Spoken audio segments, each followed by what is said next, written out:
오늘 우리에게 주시는 말씀은 시편 67편 1절에서부터 7절까지 말씀입니다. 하나님은 우리에게 은혜를 베푸사 복을 주시고 그의 얼굴 빛을 우리에게 비추사 셀라.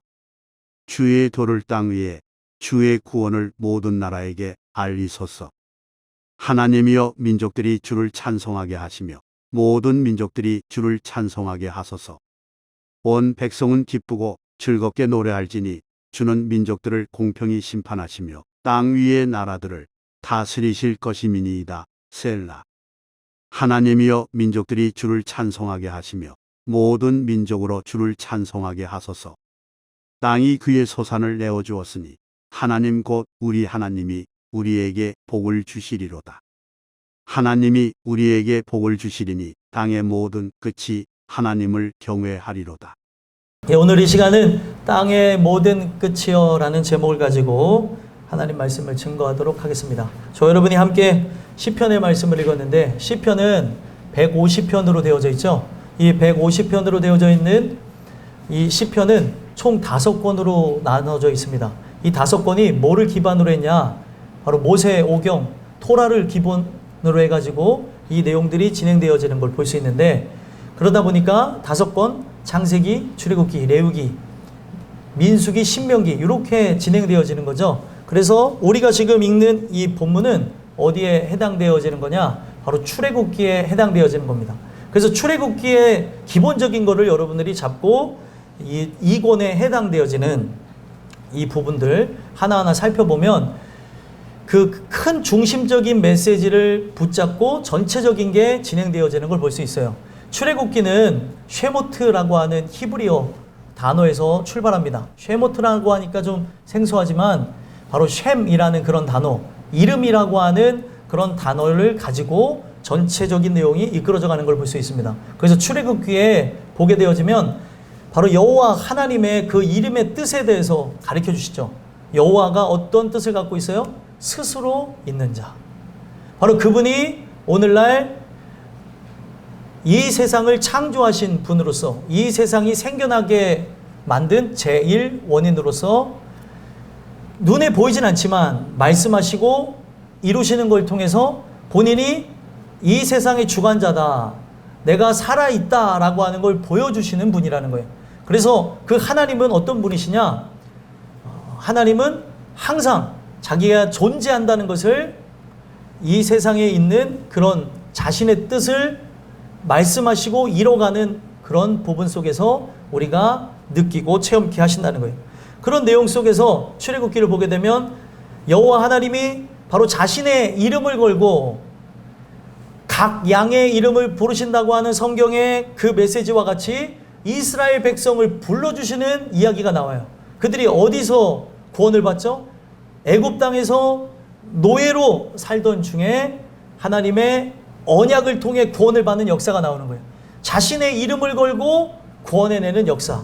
바로 이 역사의 가장 기본적인 게 무엇을 기반으로 하고 있냐? 출애굽의 가장 기본적인 거는 다른 걸로 되어지는 것이 아니라 자기의 생명을 내어 버림으로 그들을 속량, 죄에서 구원해낸다라고 하는 의미가 있다는 거예요. 그래서 이 출애굽이라고 하는 것이 나중에 여러분들 보시면은 헬라어로는 이 출애굽을 뭐라고 하냐면 우리가 영화 속에서도 이제 자주 봤던 이름인데 엑소도스라고 하는 단어를 썼어요. 엑소도스가 무엇이냐면 탈출입니다. 탈출.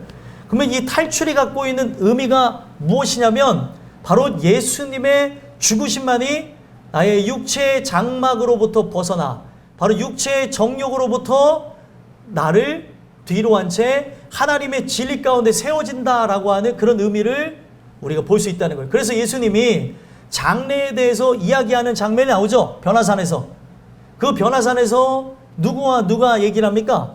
이 하늘의 영광 중에 예수님하고 모세하고 엘리야가 등장해서 뭐에 대해서 얘기했다고 나와요? 장래에 대해서 얘기했다. 그 장래라고 하는 단어가 바로 엑소도스, 탈출이라는 거예요. 이 탈출이 우리에게 진행되어야 되는데 어떻게 진행되어지냐? 예수님의 십자가의 죽으심으로 우리 인간이 이제 보혈을 지나서 하나님 앞에 간다라고 하는 게 이루어지게 되는 거예요. 그래서 맨 마지막에 예수님이 십자가에 죽기 전에 하신 말씀이 무엇이에요? 다 이루었도다. 다 이루었도다라고 하는 말씀과 함께 어떤 일이 일어났습니까? 바로 성전의 휘장이 위에서부터 아래로 쫙 갈라졌어요. 이게 어떤 의미를 갖고 있는 거예요? 우리가 그 예수를 의지하며 그 예수가 만드신 길을 따라 하나님 앞에 간다는 거예요. 그래서 여러분들 그 예수님의 요 단어, 우리가 말할 때 성경에서 예수라고 하는 요 단어는 지금 히브리 그 어를 그냥 갖다가 쓴 거예요. 그래서 예수님을 솔직히 뭐라고 표현하냐면 예슈아라고 그래요. 예슈아. 그래서 이 구원이라고 하는 단어가 지금 우리가 보고 있는 본문에 구원이라는 단어가 있죠. 이 구원이라는 단어가 예슈아라는 거예요. 예슈아. 이 예슈아라고 하는 단어는 어디서 왔냐? 야샤라고 해가지고 열려 있다. 넓게 길이 열어진다라는 그런 의미에서 왔다는 거예요. 그러니까 예수께서 우리를 위해 죽으시는 십자가 사건을 통해 어떤 일이 일어나는 거예요? 길이 열어졌다는 거예요. 그렇기 때문에 예수님이 십자가 달려 죽으시기 전에 자기를 뭐라고 표현한 거예요? 내가 곧 길이요라고 얘기한 거예요. 그 예수님을 우리가 믿게 되어지면 길이 열어지게 되어지는데 바로 예수님의 보혈을 우리가 의지하며 그의 공로를 따라 어디로 나가는 거예요? 하나님 품으로 가는 거예요. 그래서 이런 찬양을 기반으로 해서 보혈을 지나 하나님 품으로 이런 찬양들이 나오게 되어졌다라는 것을 말씀드리면서 오늘 우리가 이 말씀을 듣는 이유가 뭐예요? 이 출애굽을 기반으로 해서 시편을 우리가 지금 보는 본문을 보되 여러분들이 출애굽을 한 대상자인가? 아직까지도 애굽에 종살이하며 살아갔던 이스라엘 백성들과 같이 세상의 노예로서 죄의 노예로서 그 사망의 그늘 아래 내가 살아가고 있는가 살펴봐야 된다는 거예요. 우리가 거해야 되는 그늘은 사망의 그늘이 아니라 바로 하나님의 그늘 아래 십자가의 그 능력 아래 나아가야 된다는 거예요. 오늘 우리가 이 67편을 보게 되면서 나누게 될 제목이 뭐예요? 땅의 모든 끝이요. 우리 교회 이름하고 똑같죠? 땅끝 교회. 여러분들이 하나님이 택하신 존재라고 한다면 오늘 주시는 은혜를 통해서 하나님의 부르심에 응했으면 좋겠고 여러분들만 응해지는 것이 아니라 다른 이들까지도 깨울 수 있는 주님의 자녀들이 되셨으면 좋겠습니다. 그래서 오늘 본문을 보시면 두 부분으로 나눠져요. 첫 번째 부분은 어떻게 나누냐? 이 저자가 만방의 하나님의 도의 확산을 위해서 바로 그리스도의 도가 확산되기를 간구하는 내용으로 되어졌어요. 하나님 그들을 살려주셔서 주의 구원을 알게 없어서 하면서 기도하는 내용으로 1절부터 3절까지 진행되는 걸 보게 되어지고요.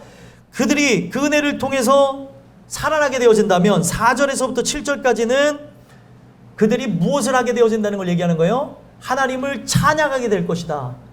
우리 인생이 왜 살아가야 되는지에 대한 참된 목적을 깨닫게 되어지면 우리가 지금 이 공적인 예배를 드리면서 찬양하기도 하고 특송하기도 하는 것처럼만 찬양하는 게 아니라 삶 전체가 하나님을 높이는 곡조 있는 노래와 같이 바로 우리의 삶이 찬양으로 승화되어진다는 거예요. 바로 그런 내용을 오늘 본문을 통해서 주고 계신다는 거예요. 그래서 오늘 이 나누는 이 내용을 통해서 여러분들이 오늘 이 말씀을 받게 되어지는 은혜의 대상자라고 한다면 이 말씀을 통해서 은혜를 받으시고 주변에 있는 모든 분들에게 복음을 증거함으로 그들이 땅의 모든 끝에서 주님을 경외하며 돌아오는 아름다운 일들이 있었으면 좋겠습니다. 그래서 먼저 우리가 1절에서부터 3절까지 내용을 보게 되어지면 만방의 하나님의 도, 그리스도의 도가 확산되기를 간구하는 저자가 나와요. 저자가 누군지를 알지 못합니다. 작자 미상이에요. 하지만 깊은 은혜 가운데 십자가가 어떤 역할을 할지를 알았던 바로 오늘날로 얘기하면 순례자였다는 거죠. 영원한 천국을 바라다보며 나가는 자 순례자라고 하고 그리고 영어로는 필그림이라고 합니다. 필그림. 오늘 우리가 저 영원한 천국을 향해서 나아가는 자로서 오늘 우리가 함께 기도하며 나가야 될 본문이라는 거죠. 그래서 뭐라고 구체적으로 얘기하는가 살펴볼까요? 1절 한번 읽어보겠습니다. 읽겠습니다. 시작. 하나님은 우리에게 은혜를 베푸사 복을 주시고 그의 얼굴빛을 우리에게 비추사 셀라. 아멘. 말씀에 보니까 하나님 앞에 기도하는 거예요. 간구하는 거예요. 그 간구의 내용을 봤더니 하나님은 우리에게 은혜를 베풀어 주시옵소서라고 하면서 기도를 하고 있죠. 여기서 말하는 하나님이 어떤 분이시기에 그가 이런 기도를 올리겠습니까? 하나님은 모든 것의 힘의 근원이세요. 그래서 하나님이라고 하는 이 단어는 아일이라고 하는 단어, 힘 있다, 능력 있다라고 하는 그런 단어에서 엘이라고 하는, 엘로힘이라고 하는 단어로 파생되게 되어진 거예요. 그래서 하나님은 이 세상을 무에서 유로 창조하실 수 있는, 자신 안에 있는 모든 이미지를 말씀으로 실제로 만드실 수 있는 분이 하나님이신 거예요. 그 하나님께 은혜를 베풀어 달라고 기도하는 거죠. 어떤 은혜일까요? 여기서 말하는 은혜는 하나니라고 하는 그런 단어에서 출발하는 걸 볼 수 있어요. 하나니 상징하고 있는 게 무엇이냐면 구부리다, 몸을 기울이다 라는 거예요. 그러면 이 구부린다는 게 어떤 거냐, 잘 들으셔야 돼요. 이게 어떻게 보면 오늘 말씀을 여는 키입니다. 여기서 말하는 은혜가 상징하고 있는 게 윗사람이 아랫사람에게 호의를 베풀다 라는 그런 단어에서 은혜라는 단어가 나오게 됐다는 거예요. 호의와 은혜는 어감의 차이도 다르고 강조점의 차이가 다른데, 호의는 저 사람이 받을 만한 존재일 때 호의를 베풀 수 있는 거고요. 은혜라고 하는 것은 자격이 없는 존재에게 주어지는 걸 은혜라고 합니다. 그래서 강조점이 달라요. 그러면 이스라엘 백성에게 호의를 베푼다고 하는 건 어떤 의미냐? 그들을 자녀된 관점에서 부르셨을 때 호의를 베푼다는 거예요. 내 자녀를 내가 구원하는 건 당연한 거죠. 근데 죄인을 구원한다고 하는 거는 자격이 없는 상태에서 구원하셔야 되는 하나님의 구원의 손길이기 때문에 그거를 은혜라고 표현한 거예요. 그래서 윗사람이 아랫사람에게 호의를 베푼다라고 하는 것을 성경에서는 뭐라고 얘기합니까? 하늘 보좌를 버리고 이 땅 가운데 예수께서 오셨다라고 얘기하는 거예요. 그래서 예수께서 오셔서 뭘 진행합니까? 바로 하늘의 하나님이 인간에게 베푸신 호의는 다른 게 아니고 십자가 사건을 얘기하는 거예요. 십자가 사건. 그 십자가 사건을 토대로 해서 우리를 살리신다는 걸 의미하는 거죠. 이게 굉장히 중요한 겁니다. 오늘 각 인생들에게 은혜를 베풀지 않으면 가망이 없는 거예요. 하나님이 여러분들을 자녀된 입장으로서 불러주실 때 나에게 자녀라고 여기면서, 나에게는 선한 게 하나도 없어요. 나에게서는 아름다운 걸 찾아볼 수 없어요. 우리가 죄인 되었을 때에 그가 바로 하나님의 아들을 주시는 그런 놀라운 사랑으로 자기에 대한 그런 사랑을 확증하셨다라고 얘기해요. 우리가 사랑한다고 하는 증거를 그렇게 표현하고 있는 거죠. 그러면은 오늘 이 메시지를 들으면서 여러분들이 자녀된 입장에서 하나님이 나를 부르신다고 하는 놀라운 감격석에 반응해야 된다는 거예요. 이게 뭐냐? 지금 나에게서는 선한 걸 찾아볼 수 없는데 하나님이 그렇게 부르신다는 거죠. 사랑하는 아들아, 딸아, 내게로 와라. 목마르거든 내가 주는 물을 마셔라. 아니, 선한 게 없는 그들에게 그렇게 얘기하신다는 것 자체가 우리가 형언할 수 없는 그런 부분이고, 결국에 불러준 그들에게 베푸시는 은혜가 뭐라고요? 십자가 사건이에요. 십자가 사건의 실제를 받게 되어지므로 우리는 어떻게 되어지는 거예요? 십자가 그늘 아래 쉬게 되어지고, 십자가에서 새 생명을 얻게 되어지므로 저와 여러분들이 어떻게 되는 겁니까? 구원을 받게 되는 거예요. 십자가에서 구원을 받는 거예요. 사망의 그늘에서는, 세상에 우리가 뜰 안에서는 아무것도 기대할 수 없습니다. 바로 십자가 그늘 아래 나오게 되어질 때 거기서 우리가 뭘 받아요? 은혜를 받음으로 변화가 일어나는 거예요. 그래서 그 은혜를 베푸사 바로 우리에게 뭐를 달라고 얘기해요? 은혜를 베풀어 주심으로 십자가 사건의 실제를 통해 뭐를 달라고 얘기합니까? 성경에 뭐라고 적혀 있어요? 집중하셔야 됩니다. 복을 달라고 얘기하는 거예요. 그러면 성경이 말하는 복이 뭘까부터 생각해야 돼요. 여기서 왜 은혜를 베풀어 달라고 하면서 복을 달라고 했을까? 여기서 말하는 복은 바라크라는 단어를 썼어요. 바라크. 바라크가 무엇이냐면 무릎을 꿇게 된다는 거예요. 보이지 않는 하나님을 인식하고 하나님을 경외하고 경배하는 것이 복받은 현상이라는 거예요. 그래서 이거는요, 아무에게나 일어나는 게 아니고 하나님이 택정한 영혼, 구원받은 자에게만 나타나는 것이기 때문에 이거를 뭐라고 합니까? 복이라고 하는 거예요. 아무에게나 나타나는 게 아니에요.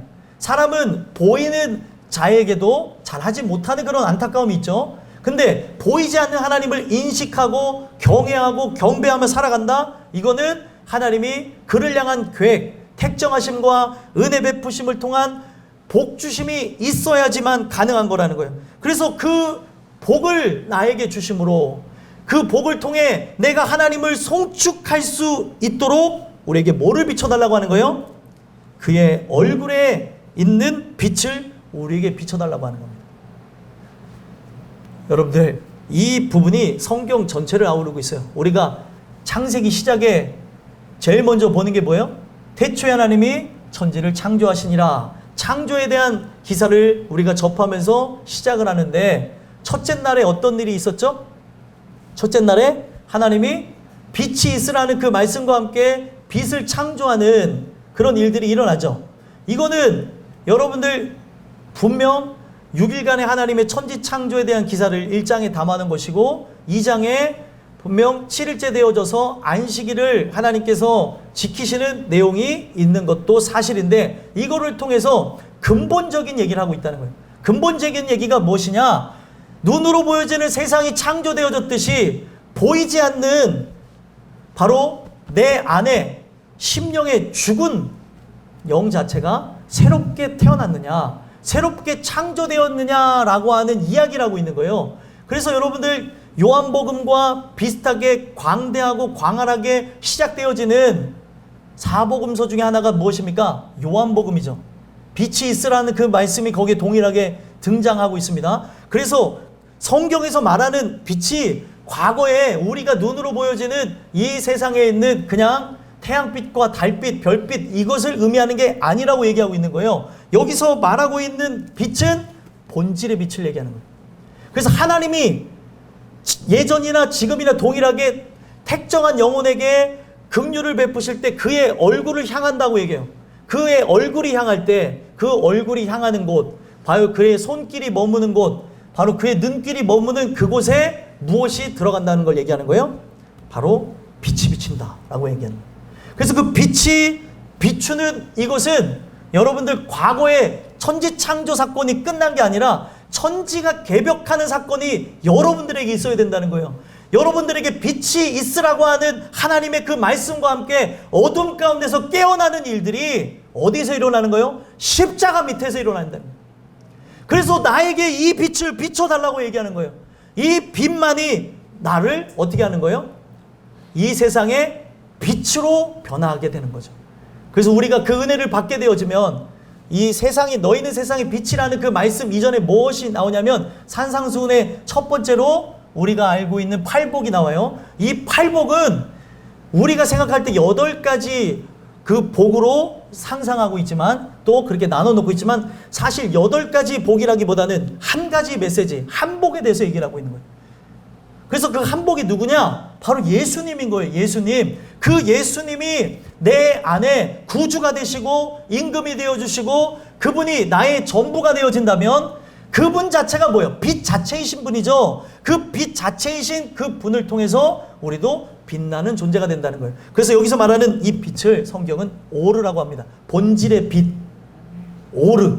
근데 이 오르가 지금 나에게 비춰지면 우리는 어떻게 되어지냐? 그 빛을 머금고 반사하게 되어지는 존재, 마오르라고 표현해요. 히브리어는.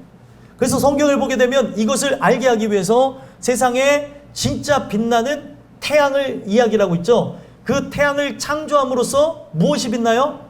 달이 빛나고 별이 빛나는 거예요. 별빛 중에는 물론 자기를 빛을 발산하는 그런 빛도 있지만, 성경에서 말하는 별들의 그 창조함이 어떻게 보면 본질의 빛으로 우리가 연상할 수 있는 태양이 있으므로 달과 별빛이 빛나는 것처럼 본질의 빛인 하나님을 통해서 우리가 세상에 빛이 되는 걸 얘기하고 있는 거예요. 여러분들은 세상의 빛이십니다. 믿으십니까? 오늘 하나님이 주시는 은혜를 통해, 이 성령의 역사하심을 통해 얼굴의 빛비침이 나에게 비춰지게 되어질 때 나의 본질, 속성이 변화하게 되는 거예요. 어둠 가운데서 빛으로, 사망에서 생명으로 변하게 되어진다라고 하는 걸 얘기하는 거죠. 그래서 이 부분을 토대로 해서 얘기하고 있는 게 뭐예요? 지금 이 복을 나에게 주실 때, 이 은혜를 우리에게 주실 때, 이 하나님의 빛을 나에게 비춰주실 때 우리가 무엇을 받는다는 걸 얘기해요? 2절에 구원을 받는다 얘기하는 거예요. 자, 2절 읽어보겠습니다. 시작. 주의 도를 땅 위에, 주의 구원을 모든 나라에게 알리소서. 아멘. 자, 보니까 여러분들 이거를 성경을 지금 보신다고 해서 이 부분이 이해가 되는 게 아니고 제가 하는 말을 잘 쫓아오셔야 돼요. 이 부분 속에서 하나님은 여러분들 이거는 어떤 그 공식화되어진 우리가 어떤 과학적으로 접근하는 이런 부분이 아니라 영적인 이 부분들을 깨달은 바를 시편에 적어놓은 거거든요. 그래서 이 시편의 이 내용이 나에게 현실이 돼야 되는 거예요. 하나님의 그 얼굴빛, 나에게 그 긍휼을 베푸시는 그 긍휼이 나를 불쌍히 여기실 때 얼굴이 이쪽을 향할 거 아니에요. 그 얼굴이 향하게 되어질 때 나는 빛비침을 통해서 어둠 가운데서 생명으로 빛으로 변화하는 일들이 일어난다는 거예요. 그래서 이것이 성경에서 뭐라고 표현하냐? 주의 도를 땅 위에, 주의 구원을 모든 나라에게 알리소서. 빛비침을 통해서 도를 깨닫고 또 뭐를 알게 되어져요? 무엇을 받게 되어져요? 구원을 받는다는 걸 얘기하는 거죠. 여러분들 여기서 말하는 주의 도는 다른 걸 얘기하는 것이 아닙니다. 십자가의 도를 얘기하는 거예요. 십자가의 도가 바로 심령의 땅 위에 임하게 해달라는 거죠. 그래서 예수님이 오셔서 하신 첫 번째 설교가 무엇이에요? 회개하라, 천국이 가까웠다. 하나님의 나라가 가까이 왔다는 거예요. 예수의 말씀을 받아들이게 되어지면 주의 도가 내 안에 들어오게 되어지는데, 이 도는 다른 걸 얘기하는 게 아니에요. 우리의 삶의 모든 근간을 뒤흔들고 바꾸는 걸 얘기하는 겁니다. 여러분들 그 각 나라를 가게 되어지면 각 나라가 정한 법이 있죠.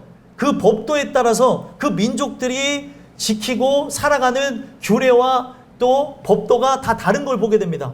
마찬가지로 하나님의 나라가 임하게 되어지면 하나님의 나라에 들어가게 될 자들이 살아가야 될 바로 행동 양식과 그리고 생애 그 여정이 어떠해야 될지를 얘기하는 거예요. 그래서 여기서 말하는 이 도는 다른 게 아니라 바로 히브리어 데레크라는 단어에서 왔어요. 이 데레크는 바로 다라크라는 단어에서 왔는데 예수님의 발자취를 한 발자국 한 발자국 한 발자국 걸어가는 걸 얘기하는 거예요.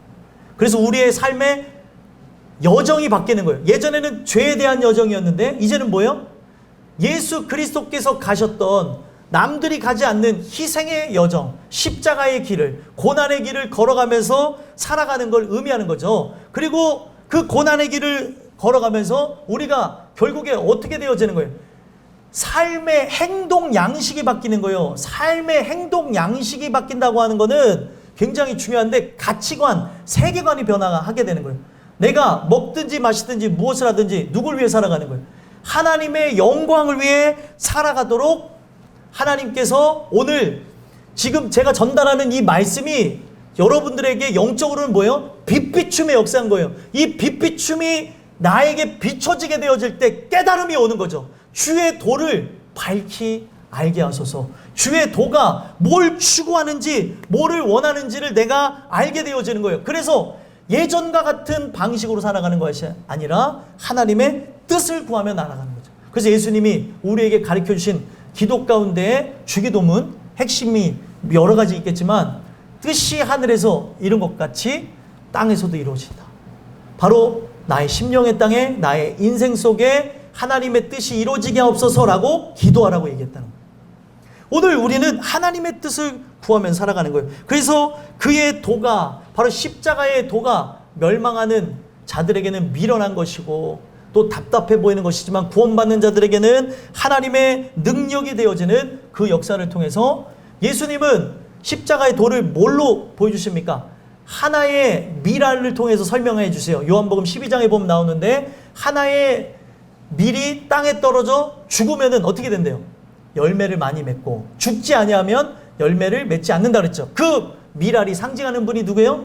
예수님인 거죠. 예수님이 죽으심으로 이 세상에 본 적이 없는 부활의 첫 열매가 예수님이 되시고 그 이후에 그 예수님을 의지하는 자들이 두 번째, 세 번째, 네 번째 열매가 되도록 하시겠다라고 하는 것이 바로 성경 속에 있는 하나님의 의도라는 거예요. 그래서 결국에 그 예수가 내 안에 들어오게 되어지면 이 돈은 어떻게 됩니까? 나를 내어드리고 희생하고 죽는 거예요. 나를 하나님 앞에 내어드리고 죽게 되어지는 그 것을 통해서 다른 영혼들이 살게 되는 거죠. 그래서 이 주의 도를 따라서 산 사람들에 대한 이야기를 잘 기록한 게 무엇이냐? 히브리서 11장이에요. 히브리서 11장에 보게 되면 그들이 결국에 다 어떻게 됩니까? 다 주를 위해서 죽었어요. 여러분들이 하나님의 나라가 임하게 된다는 것은 다른 게 아니라 주님을 위하여 영원한 가치를 위하여 내 생명까지도 내어드릴 수 있는 거예요. 왜요? 주의 구원을 나에게 알리셨기 때문에. 그래서 이 저자는 구원을 받은 자로서 모든 사람들에게 이 구원을 알리도록 허락해 주시옵소서 중보기도 하는 거예요. 하나님, 내 아들이, 내 딸이, 내 남편이, 내 아내가, 내 부모가, 내 사랑하는 지인들이 이것을 알게 해주세요. 그를 불쌍히 여기셔서 그에게 빛비춰 주심으로 천지가 개벽하게 되어지는, 새롭게 되어지는 창조가 진행되게 없어서 기도하면서 나갈 때 그가 어떻게 되어져요? 하나님이 택한 자라고 한다면 은혜에 부르심이 있는 이 땅끝교회에 나와서 말씀을 듣게 되어지고 그 말씀을 통해 깨닫게 되어짐으로 어떻게 해요? 이제는 나의 도를 따라 살아가는 것이 아니라 주의 도를 따라 살아가고 주의 영광을 위해서 살아가게 된다는 거예요. 오늘 우리는 이것을 위해서 기도하고 함께 간구하며 나가야 된다는 거예요. 그래서 결국에 이 부분들이 알게 되어진다. 주의 구원, 아까도 말씀드렸죠. 구원이라는 단어가 예슈아라는 단어예요. 우리가 얘기하는 예수님이라는 단어랑 똑같은 거예요.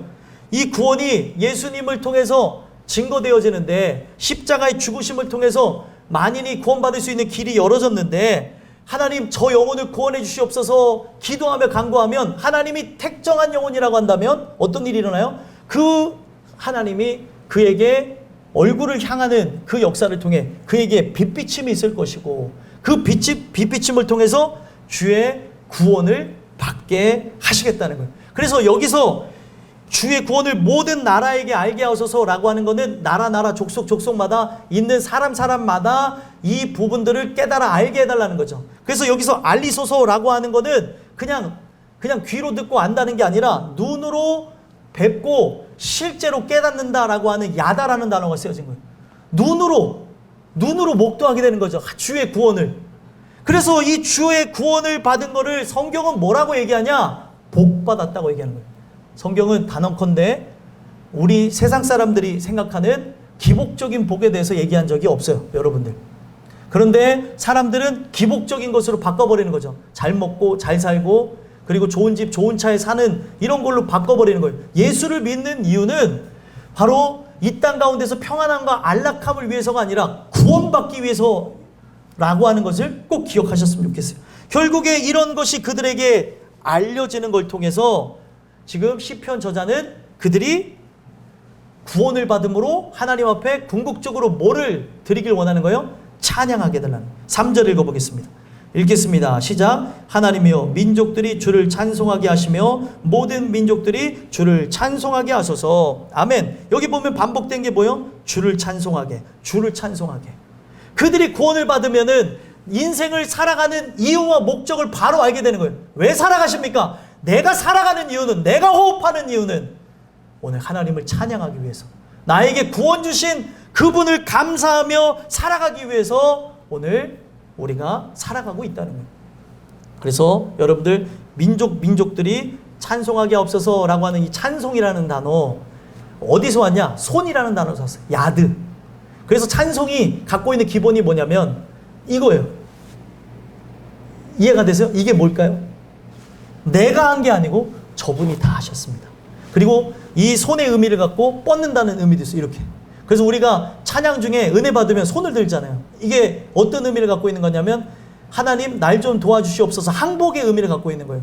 근데 이게 인간이 은혜를 받다 보니까 누가 가르쳐주지 않았는데도 본능적으로 은혜를 받으면 손을 드는 행위를 합니다. 이게 뭐냐면 하나님 당신을 찬양합니다. 나는 죄인입니다. 항복합니다. 라고 하는 이런 부분들이 본능적으로 나타나는 거라는 거예요. 그래서 찬송은 하나님께 올려드리면서 하나님 당신이 나의 삶의 주인이십니다. 영광 받아달라고, 항복한다는 의미도 있고 영광을 받아달라고 하는 의미에서 손을 올린다고 하는 그런 의미가 바로 찬송의 기원이다 라는 걸 말씀을 드립니다. 그러면은 오늘 우리가 누군가를 위해서 기도하는 이유, 누군가를 위해서 간구하는 이유는 뭐예요? 그들이 구원받아, 바로 빛비침을 통한 구원을 받아, 바로 이 복을 받음으로 뭘 하게 하기 위해서? 찬송하게 하기 위해서 오늘도 하나님 앞에 기도한다는 거예요. 그래서 우리가 기도하면서 간구하는 그런 역사를 통해서 마지막 4절에서부터 7절까지는 하나님의 그 구원의 역사를 통해서 이들이 찬양할 수 있도록 도와달라고 간구하면서 마치고 있습니다. 그래서 4절에 내용을 한번 읽어볼까요? 읽어보겠습니다. 시작. 온 백성은 기쁘고 즐겁게 노래할지니 주는 민족들을 공평히 심판하시며 땅 위의 나라들을 다스릴 것임이니이다. 셀라. 아멘. 여기 보면 온 백성은 어떻게 한대요? 기쁘게 즐겁게 노래한다는. 여기서 말하는 백성은 보편적인 백성이 아니라 하나님의 백성, 하나님의 회에 들어온 자들,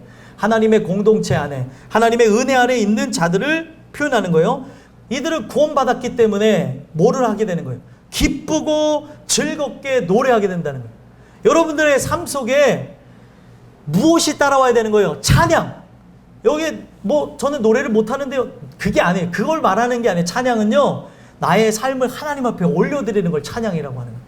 그래서 기쁘고 즐겁게 살아가는 거예요. 내가 구원받은 자라고 한다면 늘 감격 속에 살아가는 거예요. 기쁨 속에. 죄송하지만 옆에 있는 분 한번 쳐다보실까요? 기쁨이 있는가 없는가. 예, 이럴 때 야 그렇다고 너네 싸늘하게 딴 데 보면 어떻게 했어? 얼굴을 봐봐. 기쁨이 있는 것 같아? 아휴, 그러면서 한숨 들으셔요. 예, 연인들끼리도 쳐다보고 또 저기 교회 형 동생 사이도 쳐다봐요. 최 집사님 우리 들어 한번 쳐다봐요. 어떤가? 절대 안 쳐다봐요. 절대 안 쳐다봐요. 아니 쳐다보니까 왜 안 쳐다봐? 왜 제가 이 말씀을 드리냐면 오늘 우리가 진짜 구원받은 자라고 한다면 이 얼굴에서 감춰질 수가 없는 거예요. 기쁨과 감사가. 근데 이 얼굴을 보면 세상 짐을 짊어지고 있다면 아직까지도 교회 안에서 이 짐을 풀고 나가지 않았다라는 걸 얘기하는 거예요. 어떤 분이 재밌게 얘기하잖아요. 영안이 열려서 봤는데 어떤 한 분이 교회 안에 들어오는데 이 등에 엄청난 짐을 싣고 들어오더래요. 그러더니 예배 드릴 때 탁 내려놓대요. 역시 예배는 능력이 있어서 저 짐을 내려놓는가 보다 라는 예배 끝나니까 도로 짊어지고 하더라고요. 여러분들 오늘 이 말씀을 토대로 해서 하나님 주시는 그 은혜가 바로 하나님의 그 빛비침이 나에게 오게 된다면 우리는 어떻게 하는 거예요? 그 감격 속에 즐겁게 찬양하며 살아가는 거예요. 그리고 이 하나님을 찬양하는데 주는 민족들을 공평히 심판하시며 다스려달라라고 얘기하죠. 이게 어떤 의미를 갖고 있는 거냐면 세상에 있는 모든 사람들을 공평히 심판하다라고 하는 이 말은 공의가 실현되어지는 건데, 공의가 성경에서 말하는 공의가 무엇이냐면 찾는 자에게는 복을 주시고 찾지 않는 자에게는 저주가 실현되어지는 것을 공의라고 얘기해요. 하나님의 공의. 아무에게나 그 복락이 이루어지는 게 아니에요. 하나님의 택정함을 통해 하나님의 은혜를 베푸시고 그 은혜에 반응하며 하나님의 긍휼을 구한 그에게 바로 하나님께서는 복을 주시고, 그렇지 아니하며 살아갔던 그들에게는 뭐를 줘요? 저주가 실현되어지는 것. 이걸 공적인 의라고 얘기하는 거예요. 그래서 여기서 말하는 공평이라고 하는 것은 하나님께서 올바른 심판을 진행하신다는 거예요. 그래서 우리가 예수를 믿는 이유가 뭐예요? 예수를 믿으면 우리는 멸망하지 않고 영생을 얻는 거죠. 예수께서 이루신 그 의를 우리가 받을 때에 우리는 살게 되어진다는 거예요. 그래서 땅 위에 나라들을 다스릴 것이다. 하나님의 백성은 하나님의 통치하시며 다스리시며 구원하시고, 그 외의 백성들은 바로 하나님의 공의로 다스려 달라고 하는 이런 부분을 토대로 해서 하나님 앞에 기도하고 있고, 3절에 얘기했던 부분을 다시 5절에 강조하면서 뭐라고 얘기합니까? 읽어보겠습니다. 5절 읽겠습니다. 시작. 하나님이여 민족들이 주를 찬송하게 하시며 모든 민족으로 주를 찬송하게 하소서. 아멘. 3절과 병행을 이루는 건데 강조의 의미가 있죠. 특히 성경에서 똑같은 거를 이야기하는 것은 완전하다는 의미도 있고 이걸 통해서 더 마음에 각인시키고자 강조하는 의미가 있는 거예요. 모든 민족이 오늘날 무엇을 해야 되는 거를 강조하는 거예요. 찬송을 해야 되는 거. 바로 주의 빛비침을 통한 구원을 받음으로 찬송할 수 있게 해달라고 기도하는 것이 바로 저와 여러분들의 할 일이라는 거죠. 그러면서 믿음 있는 사람이니까 어떤 부분이 보여지냐? 여러분들이 은혜가 충만하면 어떤 일이 일어나는 줄 아십니까? 일상에 일어나는 그런 일들과 성경에 있는 일들을 연관시키기 시작해요. 그래서 이 부분이 6절에 나옵니다. 한번 읽어보겠습니다. 읽겠습니다. 시작. 땅이 그의 소산을 내어 주었으니 하나님 곧 우리 하나님이 우리에게 복을 주시리로다. 아멘. 자, 이때가, 이 시가 쓰여졌을 때가 추수할 때였던 것 같아요. 근데 추수할 때, 우리도 지금 추수할 때가 이제 가까이 오죠? 추수할 때가 되어지면 벼가 어떻게 됩니까? 노랗게 익어서 고개를 숙이잖아요. 그러면은 지금 이 말씀을 은혜를 받아서 시를 적었던 시편 저자는 그때 당시 추수할 때 상황을 보면서 뭐를 깨닫게 되어진 거냐면 땅이 그 소산을 내어준 거는 누가 이 부분을 추수할 수 있도록 도와주신 거예요. 하나님이 추수할 수 있도록 도와준 거잖아요. 성경에 보면은 에덴에서 쫓겨나는 아담과 하와는 항상 뭐를 갈아야 되는 것을 성경이 얘기합니까? 땅을 갈아야 되는 걸 얘기하죠. 왜 그렇습니까? 땅이 저주를 받았어요. 그래서 그때 땅이 저주를 받는 걸 통해서 눈에 보여지는 땅도 저주를 받았고요. 보이지 않는 마음의 땅도 저주를 받았어요.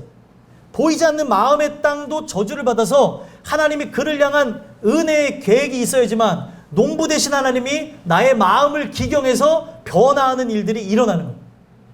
그런데 지금 우연의 일치가 아니고 그냥 삶이 흘러가는 것을 바라본 게 아니고 지금 시간의 순서에 따라 지금 계절이 변화되어져서 추수할 때가 되어진 걸 보게 되면서 땅이 소산물을 낸 것은 하나님이 도와주셨다.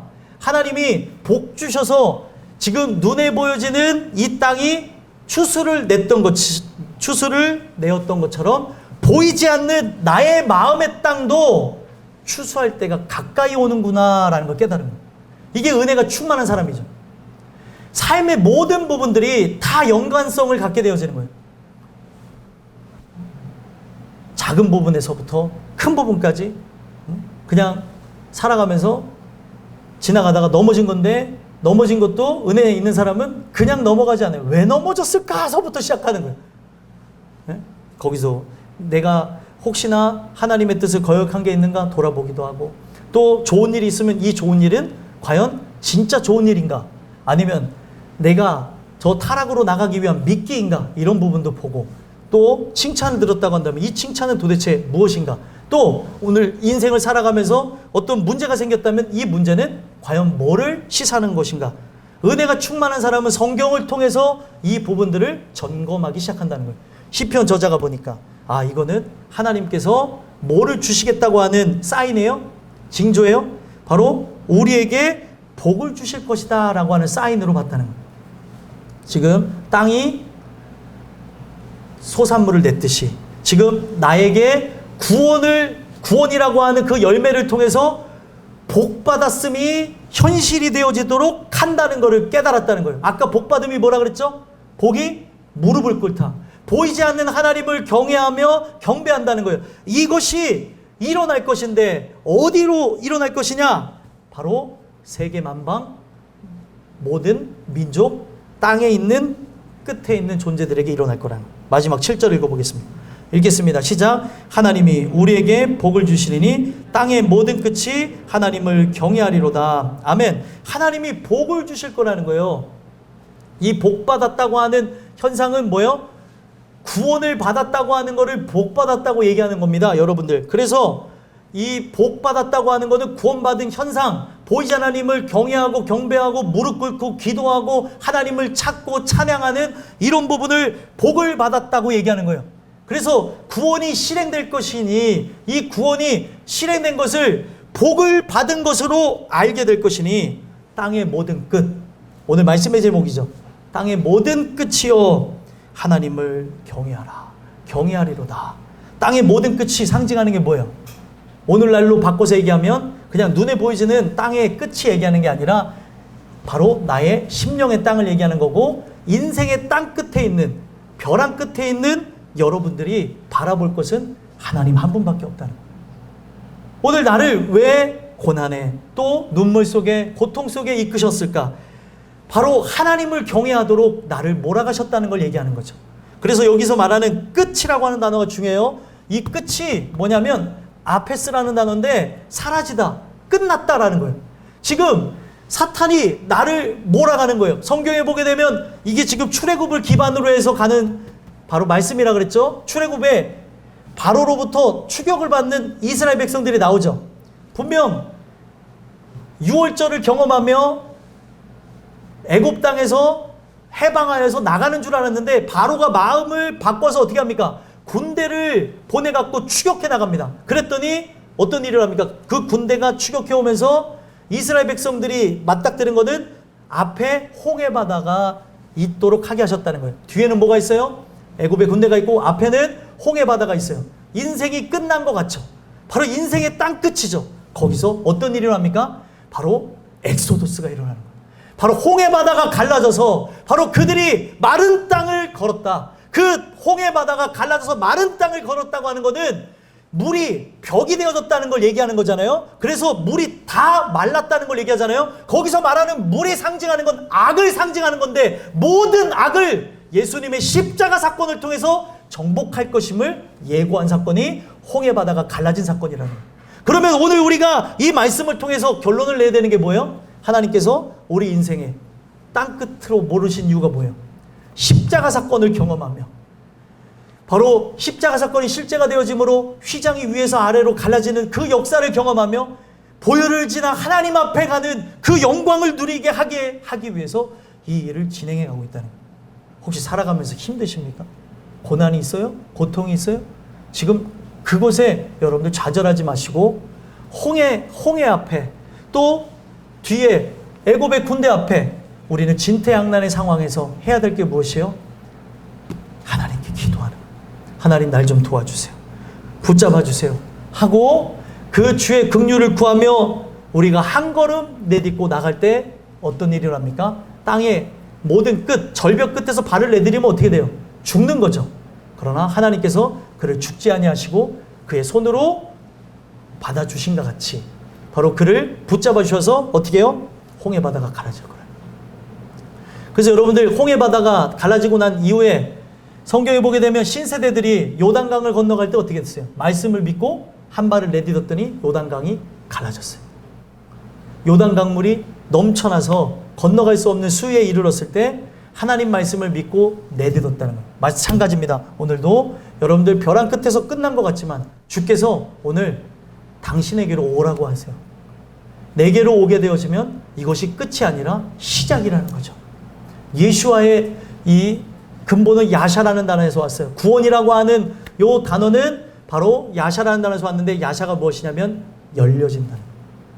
오늘 예수께서 길이 되어주시고자 바로 우리에게 오라고 말씀하시는 거예요. 여러분들이 이 말씀을 듣고 그 안으로 들어가게 되어진다면 우리는 어떻게 되는 거예요? 변하게 되는 거죠. 그래서 우리가 마지막 끝에 어떻게 얘기합니까? 땅의 모든 끝이 하나님을 경외하리로다. 다른 걸 경외하는 게 아니에요. 오직 하나님 한 분만을 두려워하면서 그의 긍휼을 구하며 살아갈 때 바로 여러분들은 이 땅 끝에 있음이 참된 복임을 알고 감사하며 살아갈 수 있다는 거예요. 여러분들을 땅끝교회로 불러주신 이유는 인생의 땅 끝에서 누구를 보게 하기 위함이요? 예수를 보게 하기 위함. 그와 함께 동행하며 승리하기 위함이라는 걸 기억하시고 은혜 속에 승리하며 나가는 여러분들과 제가 되기를 간절히 소망합니다. 기도하겠습니다.